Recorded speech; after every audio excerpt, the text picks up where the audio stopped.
Now, the African downstream oil industry has seen a $30 billion investment in recent times, but is this enough for the largely untapped sector? Akol Dok is the manager at Oras Partners, and he joins us for more on this.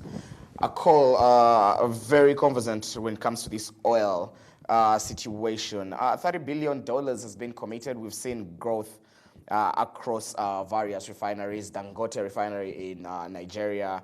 We see the Egyptians also announcing increased investment in the biggest refinery on the continent. Is there enough investment coming into the oil sector? Thank you for having me.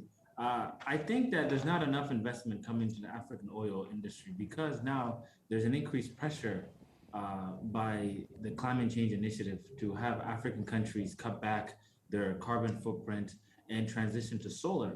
But the biggest challenge is that the demand for fuel, the demand for crude is still high in Africa. And now if we look at Africa, before the coronavirus pandemic in 2019, was producing about 7.9 million barrels per day. That's about, at that time, 9 to 10% of the global output. But now if you look at it, the demand for fuel, the demand for crude is gradually increasing in Africa, and we're seeing more demand. So this is not a lot of investment. We're looking for more investment to this sector.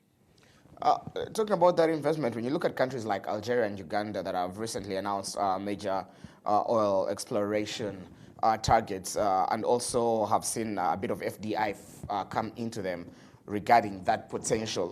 What does this mean for the rest of the continent and other oil producers on the continent? I think what you see with Nigeria and Algeria is an example that there is an opportunity here. For Nigeria and Algeria to focus on increasing production, they're looking to capitalize on the current high oil prices. And many people are speculating that these oil prices are going to stay like this for relatively 3 to 5 years. So they want to attract investment, increase output, and make their money back. But what I think this means for other African countries is that the oil sector is still necessary. No matter what's going on with the climate change initiative, the oil sector is still necessary. If you look at, there was a report by McKinsey, and they said that the African energy demand in 2040 could be 30% higher than it is today, compared with the 10% increase in global energy demand. So you're seeing an African energy demand market that's increasing over time. So what we're seeing with Nigeria and Algeria needs to take place with other African oil producers. So let's look at a country like South Sudan, largely dependent on oil, and let's look at Nigeria, which is the biggest producer, Angola, second biggest producer. It has not, in a way, trickled down to the locals, the benefits from that oil as expected. Could we see a country like Uganda or Mozambique facing similar challenges?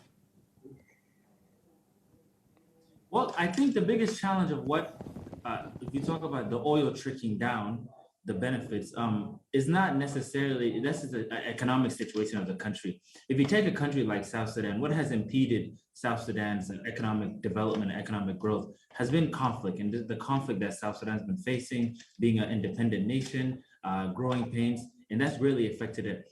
But now the biggest challenge in the African oil sector, and why a lot of the wealth is not trickling down, a lot of the money is not going down, is because of the lack of nationalization of the oil sectors. There has been initiatives by African governments to initiate local content regulations. And these local content regulations aimed at building capacities of the personnel, the manpower, the engineers, the technicians, but also the local companies to do work that is usually given to foreign companies, given to American, given to British, and given to Asian companies.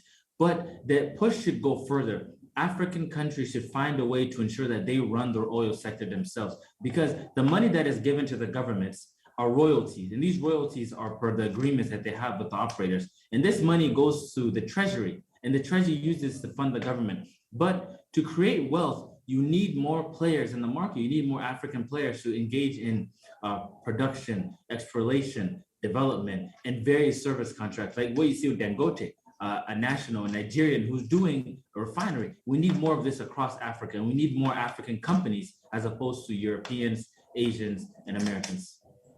And the fact that we don't, many of these countries, especially those south of the Sahara, with many of them not being able to have their own refineries. What does this mean coming into the AFCFTA? Is there an opportunity there?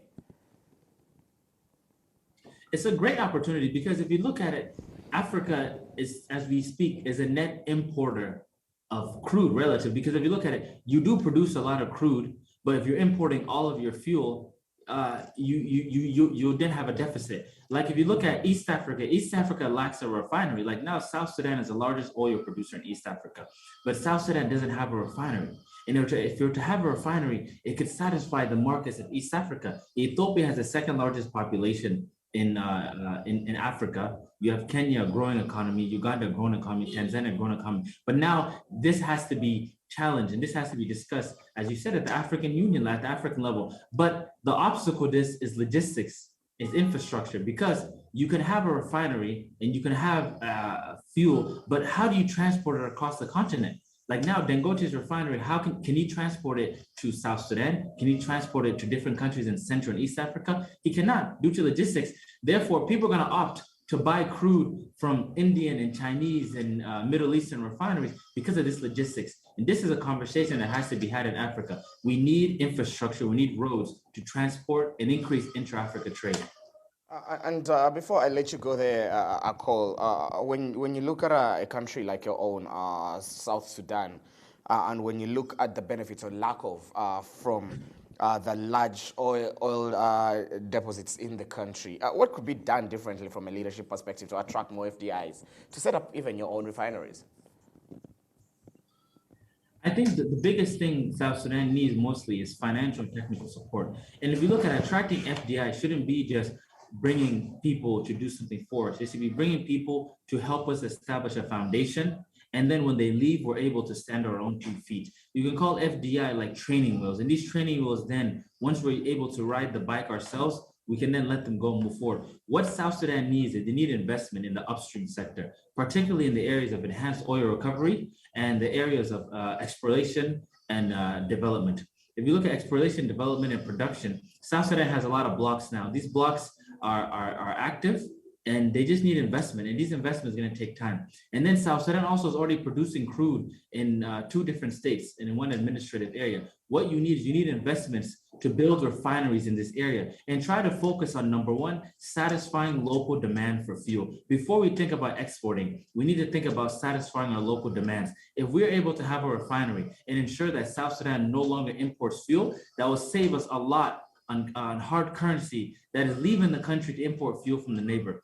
And just like every African country, we need to build the capacity of the African youth. African youth make a majority of the country. And until they have the capacity to run the agriculture, the oil sector, and the various sectors of the country alone, we're going to be beholden and reliant on these international corporations and very large and in these different countries around the world. Cool. Just before I let you go, you were recently in Marrakesh at the US Africa Summit. Give me one key takeaway from that trip. The big teacher is that we need African solutions for African problems. Many of the times when we have these summits, I'm learning that we are too often told solutions by outsiders. And the example I'll give, there's somebody who's discussing in Nigeria, they had an experience about how they went to a village and they wanted to build schools and build hospitals. But the village people said, the biggest thing we want you guys to do is help us do clean water. That's the biggest challenge we face. So before we as Africans talk about investment, talk about finding partnership, we have to ask ourselves, what do we want? What is it that we want exactly? And how is that going to help develop the average life and improve the life of the average African and increase socioeconomic development?